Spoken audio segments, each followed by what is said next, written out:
Je laisse la parole à Brigitte Nédélec. Madame la Présidente et Monsieur le Président de Commission, chers collègues, je serai brève, j'ai juste quelques mots à présenter, en particulier sur la feuille de route internationale. Vous nous présentez donc par zone et par pays une série de tableaux qui recensent des pistes de développement utilisables par les entreprises à la recherche des nouveaux marchés. Ce travail de recensement, effectivement, peut constituer un outil utile aux entreprises qui sont soucieuses de se développer à l'export. Il nous paraît néanmoins utile de rappeler quand même le principe fondamental qui est de développer les exportations au bénéfice des entreprises et des unités de production de notre région. Dans ce contexte, nous avons été interpellés sur la zone Maghreb par la référence à l'industrie automobile, précisément à la sous-traitance automobile pour les usines Renault et Peugeot, avec comme action prévue en 2019 la participation au salon de la sous-traitance automobile à Tanger sur les mois de mars-avril, c'est peut-être en cours ou bientôt. La zone Maghreb suscite beaucoup de questions au niveau de l'industrie automobile, beaucoup de points d'interrogation. Le groupe Renault a produit 10% de ses ventes mondiales dans ses usines implantées au Maroc.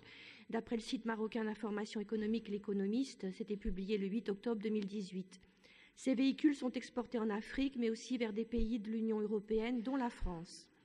Le groupe PSA, donc qui regroupe, comme on le sait, Peugeot, Citroën, Opel et DS, s'est également implanté au Maroc, devrait commencer prochainement sa production sur le site de Kenitra, si ce n'est déjà fait, c'est imminent. Certains gros équipementiers français se sont également implantés au Maghreb. Le 30 septembre 2018, le Wall Street Journal a indiqué que le Maroc était de plus en plus en passe de devenir un fournisseur majeur pour les usines automobiles européennes. Ce n'est pas forcément toujours négatif. On peut prendre par exemple le cas du groupe FSD, qui est un équipementier, qui a rapatrié, ou est en train de le faire en tout cas, au Maroc, des productions chinoises, ce qui devait, selon les déclarations du dirigeant du groupe à la revue Usine Nouvelle en 2016, réduire les délais de livraison, mais aussi permettre de conforter l'activité du site du groupe sur la motte à char. Le basculement des fabrications chinoises correspondant à l'équivalent d'une dizaine de postes en Vendée sur l'usine qui compte 130 salariés. Bon, mais si ces implantations au Maroc sont bénéfiques pour les groupes, on est quand même un peu moins sûr qu'elles le soient toujours pour les salariés français. Voilà, donc cette couverture sur l'international ne doit pas être l'occasion de produire à moindre coût à l'étranger des produits réimportés en France. Donc là, on met beaucoup c'est vraiment pour nous un secteur à surveiller. Entreprendre, c'est bien sûr prendre des risques.